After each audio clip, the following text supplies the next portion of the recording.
Hello everyone, welcome to BPT SSC. तो students, आपका RRB NTPC का एग्जाम बहुत पास है। तो कैसे तैयारी की जाए, क्या स्टडी पैटर्न रहना चाहिए, सारी चीजें आज मैं करूंगा डिस्कस आपके साथ। But the thing is that कि आरआरबी एनटीपीसी का सबसे इंपॉर्टेंट पार्ट क्या है? What is the important part? सबसे इंपॉर्टेंट पार्ट प्रिपरेशन के दौरान सबसे important, what is the important thing क्या है बताएंगे? सिलेबस कंप्लीट करना? नहीं। थोड़ा रिवीजन करना? नहीं। सबसे इंपॉर्टेंट है टेस्ट सीरीज।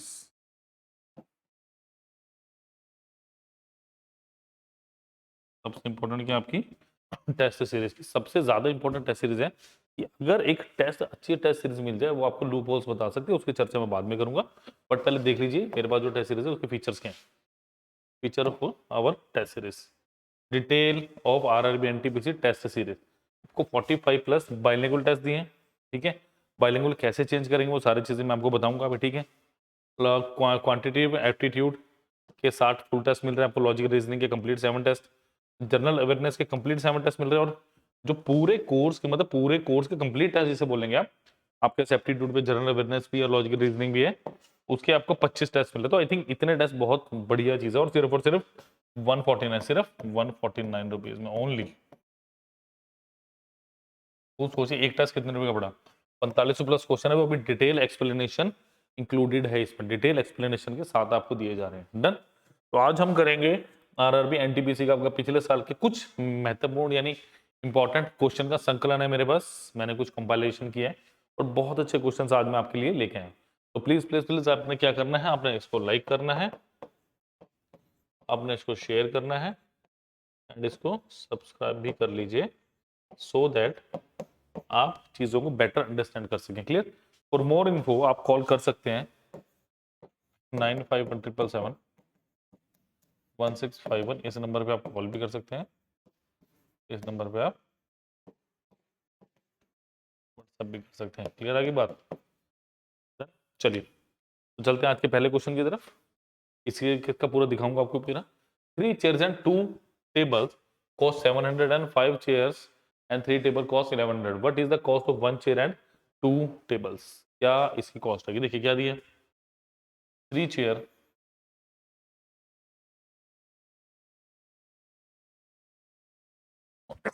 मुझे क्या दिया, 3 chair plus of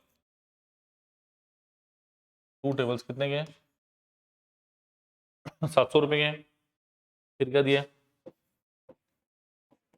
5 chair plus 3 table कितने के? 1100 रुपए के। ऐसा ही कुछ है, 700 के। ठीक है, अब मुझे क्या बताना है, मुझे इंडिविजुअली पहले चेयर और टेबल का कॉस्ट प्राइस चाहिए। मुझे इंडिविजुअली क्या चाहिए, इनका कॉस्ट प्राइस चाहिए, किसका? टेबल का एंड चेयर का। सबसे इंपॉर्टेंट थिंग दैट। क्लियर? अब ध्यान से देखिए मुझे क्या बोल रहा है। देखो ये बन गया आपके पास अब एक 2 वेरिएबल इक्वेशन एक्स वाई वाली। तो या तो सी या टी, जिसको भी आप एक साथ रखना चाहे रख लीजिए। मैं इसे करता हूँ 2 से मल्टीप्लाई, 3 से, और इसे करता हूँ 2 से मल्टीप्लाई। ठीक है, ये कितना है? 9 times of chair plus 6 times of table is how much? 2100। बिल्कुल ध्यान से मल्टीप्लाई करना है, कैलकुलेशन मिस्टेक अवॉइड करनी है आपने, बस इतनी सी बात मेरी ध्यान रखिएगा। ठीक है, नेक्स्ट क्या है? 10 चेयर प्लस 6 टेबल कितने का? 2200 का। ठीक है, देखिए माइनस कीजिए इसको जरा, minus minus minus of chair, इसे 2100 में से 2200 में से 21 हो गया, -100। तो चेयर कितने का है भाई? 100 रुपए का। चेयर कितने का आ गया? 100 रुपए का। ठीक है, अब मुझे क्या कहना है, 3 चेयर प्लस 2 टेबल्स कितने के? 700 के। चेयर कितने? 100 की, यानी 3 मल्टीप्लाई 100 जमा 2 times of table is how much? 700। बिल्कुल सिंपल कैलकुलेशन, जितना सिंपल रखोगे उतनी जल्दी चीजें आपको समझ आएंगी स्टूडेंट्स। ठीक है, तो 2 times of table is how much? 700 minus of 300, 2 times of table is 400। Table कितना है? 200 आ गया। अब इसका मतलब एक चेयर 100 रुपए की है और एक टेबल 200 रुपए का। मेरे पास मुझे क्या दिया, 1 chair and 2 tables. 1 chair plus 2 tables,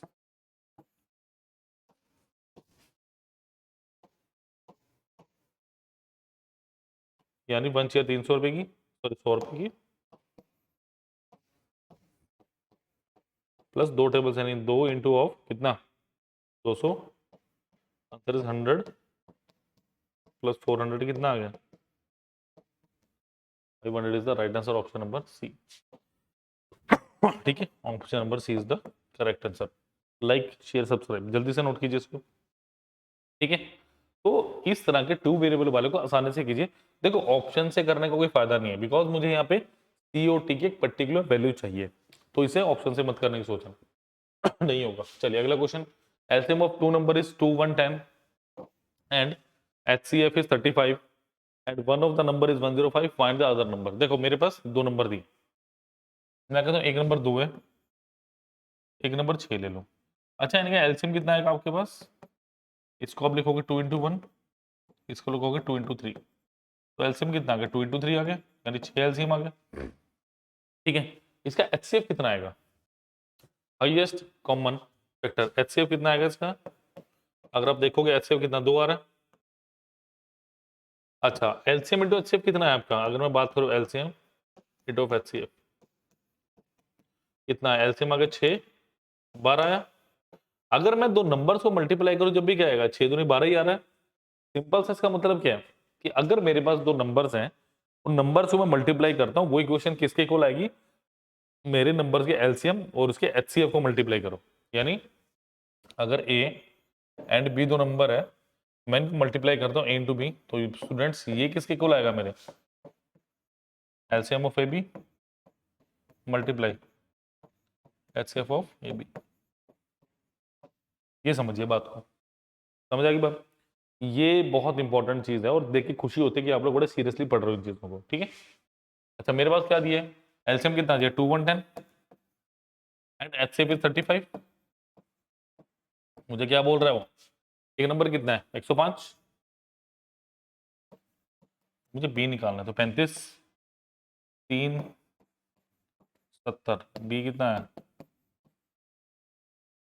70, B is option number B आ गया मेरे पास सही आंसर। क्लियर, तो that was very easy question. But अगर आपको ये कॉन्सेप्ट पता है, ये एलसीएम एचसीएफ का बहुत इंपॉर्टेंट कॉन्सेप्ट है, तो इसे लिखिए वी आई लिखिए। ठीक है, and it is important concept.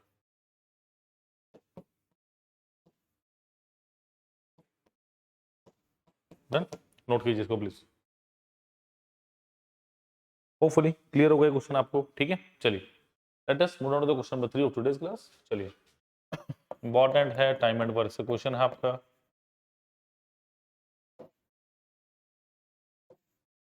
Time and work से क्वेश्चन आपका करिए प्लीज। चलिए अब टाइम एंड वर्क का क्वेश्चन देखो, टाइम एंड वर्क क्वेश्चन करने से पहले ना आपको अच्छे से सीखना है कि एलसीएम कैसे लेना है। ठीक है, थोड़ा सा कॉन्सेप्ट समझते हैं। देखो वर्क क्या होता है मेरे पास, टाइम इनटू एफिशिएंसी, बस। अगर वर्क ए का है तो टाइम ए का, एफिशिएंसी ए का। वर्क बी का है तो टाइम भी बी का और एफिशिएंसी भी बी की। वर्क अगर ए प्लस बी का है, टाइम ए जमा बी की और एफिशिएंसी ए जमा बी की। बस इतनी सी चीज अगर समझ आ गई तो क्वेश्चन हो जाएगा। Let us proceed with the question. ठीक है,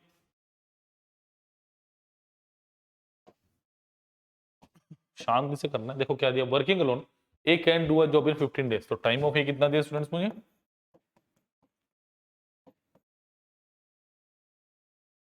15 days. B can do the same job in 18 days, time of B कितना दिया मुझे 18 days. In how many days will the job be completed if both the working together. सबसे पहले मुझे क्या चाहिए, मुझे रिस्पेक्टिवली इन दोनों का सबसे पहले स्टूडेंट क्या चाहिए, एलसीएम। ठीक है, तो 15 को कैसे लिखूंगा मैं, 3 गुना 5। 18 कैसे लिखूंगा मैं, 3 का स्केयर गुना 2, 2 दूनी 18। अब मेरे पास एक 2 दिए है जिसकी हाईएस्ट पावर 1 है, एक 3 दिए जिसकी हाईएस्ट पावर 2 है, और एक 5 दिए जिसकी सबसे बड़ी पावर हाईएस्ट पावर 1 है। तो 9 5 45, 45 गुना 2 कितना है 90। 90 मेरा एलसीएम आ गया। या देखो दूसरा तरीका क्या है, जो बड़ा शॉर्ट तरीका है, जो बड़े बड़े एग्जाम से आप दोगे बहुत काम आता है, वैसे इसमें भी काम आएगा वो। सबसे बड़ा नंबर 15 18 में से 18, 18 को मल्टीप्लाई करना शुरू करो। 18 गुना 2 36, 15 36 को नहीं डिवाइड करता। 18 तिया 72, ओ सॉरी 18 तिया 54, 18 चौके 72, 18 पंजे 90। अब जब आप 90 पे आओगे तो देखो 15 गुना 6 90, यानी 90 15 से डिविजिबल है, तो 90 इन दोनों का एलसीएम होगा। मुझे ऐसा एक नंबर चाहिए होता है, एलसीएम क्या होता है? ऐसा एक नंबर जो मेरे गिवन दोनों नंबर से मल्टीप्लाई हो जाए, दैट्स इट, इतनी सी बात। तो एफिशिएंसी ऑफ ए देखो कैसे निकलेगी, work time of A into efficiency of A, कितना हो गया 90 equal to 15 into efficiency of A, efficiency of A कितनी आ गई 6, work to time of B into efficiency of B, work कितना 90, टाइम ऑफ बी कितना 18, जो एफिशिएंसी ऑफ बी, तो एफिशिएंसी ऑफ ए आ गई मेरे पास ए, और एफिशिएंसी बी कितनी आ गई 5। तो efficiency of A is 6, efficiency of B 5। अगर एफिशिएंसी निकालने में जल्दी में कुछ गलती कर दी तो समझ लो क्वेश्चन गलत हो गया। इस तरह के क्वेश्चन में बहुत आपको सावधानी से चलना स्टूडेंट्स, ठीक है। अब मुझे क्या निकालना है, work time of A plus B निकालना है, तो एफिशिएंसी ऑफ ए जमा B, work time of A plus B निकालना है, तो वर्क कितना मेरे पास 90 आ गया।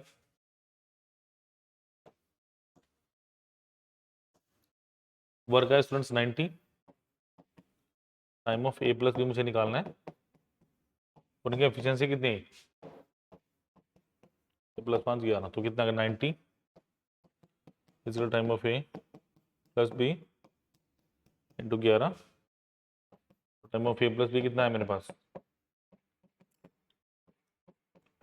बटे 11 यानी 8, 2/11 भी इसको आप लिख सकते हो, ठीक है। तो ऑप्शन नंबर बी मेरे पास बिल्कुल सही उत्तर है इसका। नोट कीजिए फटाफट इसको, जरा फटाफट नोट कर लीजिए, काफी अच्छे क्वेश्चन चल रहे हैं। लाइक शेयर सब्सक्राइब करना प्लीज मत भूलिए। If you are preparing for RRB NTPC, इससे अच्छा टेस्ट सीरीज नहीं मिलने वाली आपको। और फर्दर इन्फॉर्मेशन आप 9517771651 इस नंबर पे आप कॉल भी कर सकते हैं, तो व्हाट्सएप भी कर सकते हैं। क्लियर, चलिए चलिए नेक्स्ट क्वेश्चन की तरफ। बहुत अच्छा क्वेश्चन था, टाइम नंबर का मैंने पूरी कोशिश की है कि इस एक क्वेश्चन के थ्रू काफी कॉन्सेप्ट आपको समझा सकूं। चलिए भाई, find the LCM of 25/7, 15/28 and 20/21। ये सबसे बेसिक क्वेश्चंस में से है। एलसीएम और एचसीएफ चैप्टर की बात करूं, देखो इसका कॉन्सेप्ट मैं समझाता हूं पहले आपको।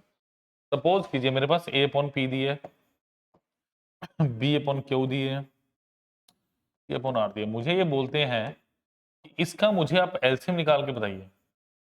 अगर मुझे बोला जाए जैसे सेम क्वेश्चन है, मैंने उसको जस्ट चेंज कर दिया वेरिएबल्स में ताकि ये मैं इजीली आपको समझा सकूं।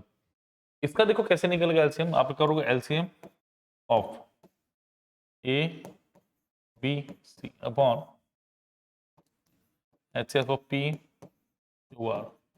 बाई चांस अगर आपको ये बोला होता इस वैल्यू का मुझे एचसीएफ बताइए, तो आप क्या करते हैं स्टूडेंट्स, एलसीएम आ गया। If I have to find out the value of HCF, HCF कैसे आएगा,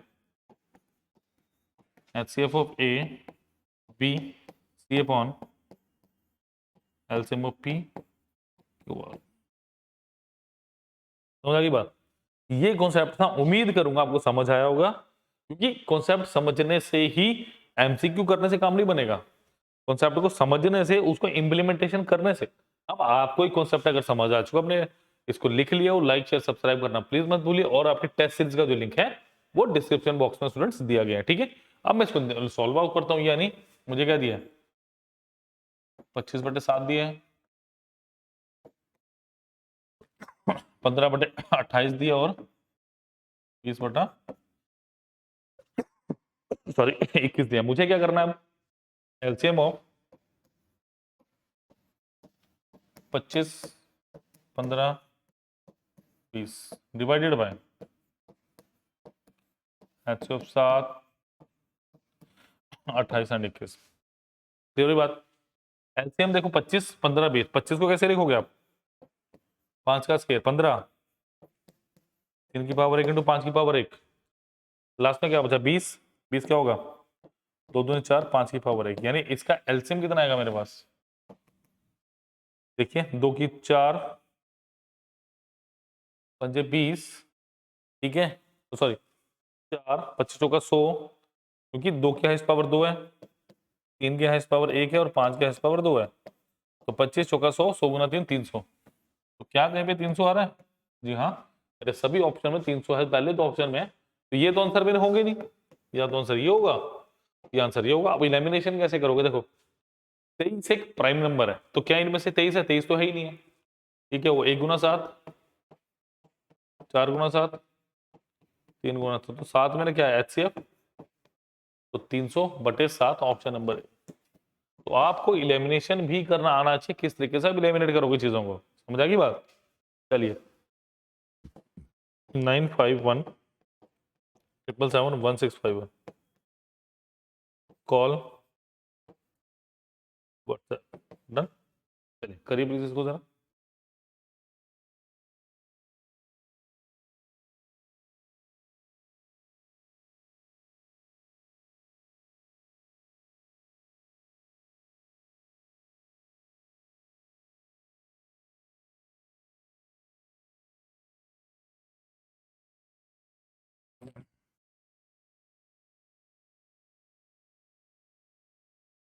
चलिए next is a positive number exceed its positive square root by 30, find the number. ये क्वेश्चन बहुत खतरनाक क्वेश्चन है, क्योंकि इसमें क्या है, अब इक्वेशन तो बनती है बट उसको सॉल्व कैसे करना है ये नहीं पता चलता बेसिकली। सपोज करो आपने नंबर के लिए के, मतलब इसका स्क्वायर रूट, ये बोला है कि ये अपने स्क्वायर रूट से, ये अपने स्क्वायर रूट से 30 बड़ा है, यानी इनका डिफरेंस 30 है। अब इसका जब आप स्क्वायर करोगे तो क्या आएगा, के स्क्वायर माइनस के माइनस 2 रूट के इज इक्वल टू 30, फिर क्या करोगे, दिक्कत है भैया। तो क्यों ना एक ऐसा नंबर मान लें जो एक ऑलरेडी स्क्वायर हो, क्या करेंगे, स्क्वायर मानिए जरा इसको, लेट द नंबर बी के स्क्वायर। दिक्कत क्या है, मान लो के स्क्वायर, क्योंकि इसका अंडर रूट क्या आएगा, के आएगा, सिंपल इक्वेशन बनेगी, वो आप सॉल्व कर सकेंगे।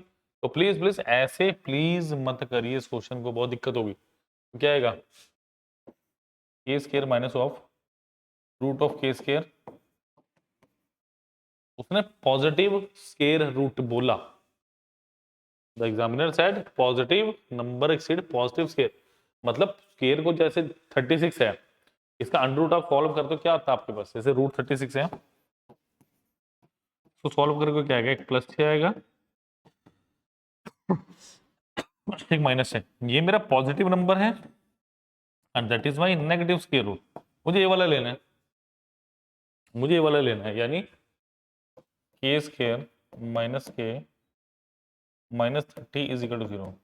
अब मुझे इस क्वाड्रेटिक इक्वेशन को जस्ट सॉल्व करना है और मुझे कुछ भी नहीं करना, दैट्स इट। समझ आई बात, मतलब के स्क्वायर माइनस 6 के प्लस 5 के माइनस 30 इज इक्वल टू 0, ठीक है, के इंटू के माइनस 6 प्लस 5 इंटू ऑफ के माइनस 6 इज इक्वल टू 0, के माइनस 6 लेंगे आप कॉमन, इंटू ऑफ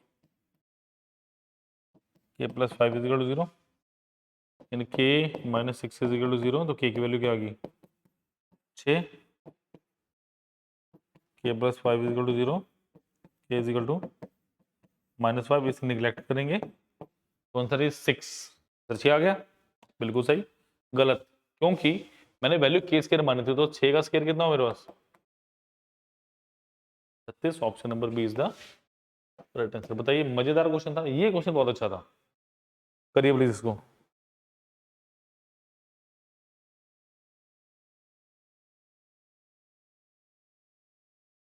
करिए please.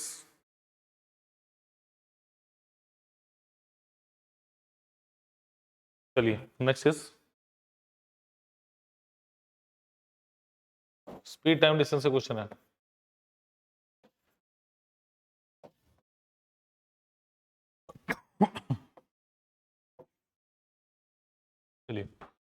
A car travels at a speed of 50 kilometer per hour for the first half of the journey and speed is 60 kilometer per hour for the second half of the journey. What is the average speed of the car for the entire journey? देखो simple question है. Suppose करो ये मेरे पास एक destination है, ये मेरे पास एक डेस्टिनेशन है, ये ए है और ये बी है ना. जब आप यहां से यहां जा रहे हो तो स्पीड कितनी है? 50 किलोमीटर पर आवर. जब यहां से यहां जा रहे हो तो कितना है? 50 kilometre per hour, 60 kilometre per hour, ऐसा कुछ है. बिल्कुल सिंपल तरीका. देखो क्या करो, सपोज करो पहले देखो एवरेज स्पीड होती है इस केस में total distance upon total time taken. तो सबसे पहले मुझे टोटल डिस्टेंस चाहिए. मेरे पास दो स्पीड्स हैं, 50 किलोमीटर पर आवर, दूसरी है 60 किलोमीटर पर आवर. पहले 50 और दूसरी 60. इन दोनों का एलसीएम ले लो. मैंने बनाऊंगा कि भाई मैं 300 किलोमीटर की आऊंगा. लेट कि मैं गया भी 300 किलोमीटर हूं, गाया भी 300 हूं, तो यही बात हुई ना, हाफ गए और हाफ आए. ठीक है. अगर distance is equal to speed into time है, 300 किलोमीटर जाना है, स्पीड वन कितनी है 50 into time one. Time one कितना है 6 आवर आ गया. ठीक है. Distance 2 is equal to speed 2 into time 2. Distance 2 कितना 300, स्पीड 2 कितनी है 60 और ये कितना टाइम 2. तो टाइम 2 कितना है 5 घंटे आ गया ना. इसका मतलब क्या हुआ T2 कितना आ गया 5 आवर. अब मुझे फाइनल ये करना है. तो एवरेज स्पीड कितनी, टोटल डिस्टेंस कितना हुआ 300 गए प्लस 300 आए डिवाइडेड बाय 6 प्लस 5 यानी कितना हो गया 600/11 यानी कितना हो देखो 55 5054.54 ऐसा कुछ आएगा मेरे पास. ऑप्शन नंबर है. तो ध्यान रखिए छोटा सा फॉर्मूला है ये, अगर फॉर्मूला याद रहेगा तो काफी हद तक आपके क्वेश्चन होने शुरू हो जाएंगे एवरेज स्पीड के. डन, नोट कीजिए इसको. और if you are preparing for RRB NTPC, ऐसे ही क्वेश्चन एग्जाम में आने और ऐसे ही क्वेश्चन ऐसी ही एक्सपीरियंस के साथ एक बहुत बेहतरीन टेस्ट सीरीज के साथ रूप में आपके सामने है, जिसका लिंक डिस्क्रिप्शन बॉक्स में और एंड में उसके बारे में बताने वाला हूं मैं. ठीक है. चलिए अल्टीमेट क्वेश्चन, बहुत बढ़िया क्वेश्चन है. The sum of digits of a two digit number is 10. When the digits are reversed, the number decreases by 54. Find the change the number. कैसे करेंगे भाई? देखो सपोज करो मैं नंबर ले ली ए बी. इसका मतलब क्या हो ए प्लस बी कितना दिया मुझे, ए प्लस बी 10 दिया. When the digits are reversed, यानी ए बी था वो बी ए कर दिया. यानी ए बी में से जब मैं बी ए को माइनस करता हूं मेरे पास कितना आता है, डिजिट्स आर रिवर्स. दोनों का डिफरेंस कितना है मेरे पास 54. देखिए ए बी कितनी है मेरे पास 10 A plus B minus of 10 B plus A equal to कितना 54. 10 A plus B minus 10 B minus of A equal to 54. 10 A में से क्या 9 A minus 9 B equal to 54. 9 times of A minus B 54. A minus B कितना आ गया मेरे पास 6. ए minus B कितना है मेरे पास 6. समझ आ गई बात. अगर ए माइनस बी मेरे पास 6 आ गया तो मुझे क्या पता है, मेरे पास दो इक्वेशंस हैं. ए याद करो भी क्वेश्चन क्या सबसे पहला, बस अब उसी तरीके से इसको मुझे सॉल्व कर देना और मेरा आंसर आ गया. जल्दी से नोट कीजिए इसको जरा. क्या करना देखो दोनों को ऐड कर दो. 2a is equal to 16. ए की वैल्यू कितनी आई 8. अगर ए प्लस बी 10 दिया तो बी कितना गया ऐसे, ए अगर 8 है तो बी कितना है मेरे पास 2 आ गया. Find the change the number. Change the number बताना है मुझे. तो ए बी था, ए बी कितना है मेरे पास 82. तो बी ए कितना होगा मेरे पास 28. तो चेंज नंबर क्या होगा स्टूडेंट्स ऑप्शन नंबर बी 28। देखो आप डिफरेंस देख सकते थे, देखो 73 है -37, कितना है ये, इनके डिफरेंस कितना है? 4। जब भी ऐसा होता है ना, इसको 9, इनके डिफरेंस को 9 से मल्टीप्लाई कर दो।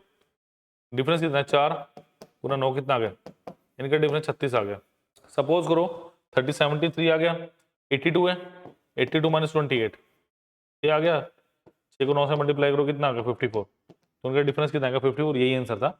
अगर ये जादुई ट्रिक आपको पता होती तो आप देखते ही आंसर लगा सकते थे स्टूडेंट्स, ना कि इतना सब सॉल्व कर। क्लियर? चलिए, the income of A and B are in the ratio 3:2। तो अगर मैं इनकम की बात करता हूँ किसकी, ए रेशो बी की, कितना है? 3:2p। Their expenditure are in, expenditure of A कितना है मेरे पास? 14,000। एक्सपेंडिचर ऑफ बी कितना है? 10,000। इफ ए सेव्स 4,000, अब बस खत्म क्वेश्चन। देखो एक्सपेंडिचर क्या होता है मेरे पास, या अगर मैं इनकम की बात करूं, मुझे इनकम अगर दी हुई है, ठीक है, अगर इनकम मुझे दी हुई है तो मैं कैसे रिलेट करूंगा एक्सपेंडिचर और सेविंग्स को?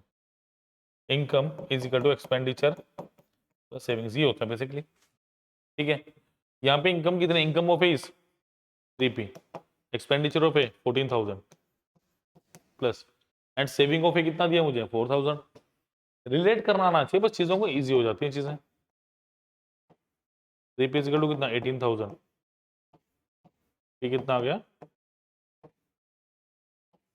6,000। अगर p 6,000 आ गया तो इनकम ऑफ बी कितनी आ गई? 12,000। अगर ये 12,000 है तो मुझे क्या दिया है? बी की सेविंग पूछी है। अगर बी की इनका एक्सपेंडिचर 10,000 है तो डेफिनेटली सेविंग कितनी होगी? 2,000। माइनस कर दीजिए, answer is option number B. Option number B मेरे बिल्कुल सही आंसर है इसका, नोट कीजिए। क्लियर? फिर मैं नंबर बता रहा हूँ आपको, 9517771651। कॉल भी कर सकते हैं एंड व्हाट्सएप भी कर सकते हैं, नोट कर लीजिए प्लीज। चलिए next is P is twice as efficient as Q. Q takes, देखो मैंने टाइम एंड वर्क का क्वेश्चन कराया था, मैंने क्या बोला था? Time of P into efficiency of P। Work is time of Q into efficiency of Q। जिसका टाइम उसकी एफिशिएंसी, जिसकी एफिशिएंसी उसका time. Now P is twice as efficient as Q। PQ P is twice as efficient as Q, ऐसा कुछ है? P Q से 2 गुना efficient है। Q takes 12 days to complete a job। अब work is equal to time of Q into efficiency of Q दिया है। Work time of Q कितना? 12 days. Efficiency कितनी? 1। Answer is 12। आंसर कहने का मतलब है वर्क 12 आ गया। अब वर्क अगर 12 है, work how many time they complete, time of किसका निकालना मुझे? P plus Q. तो स्टूडेंट एफिशिएंसी भी किसकी चाहिए होगी? P plus Q. वर्क कितना है मेरे पास? 12।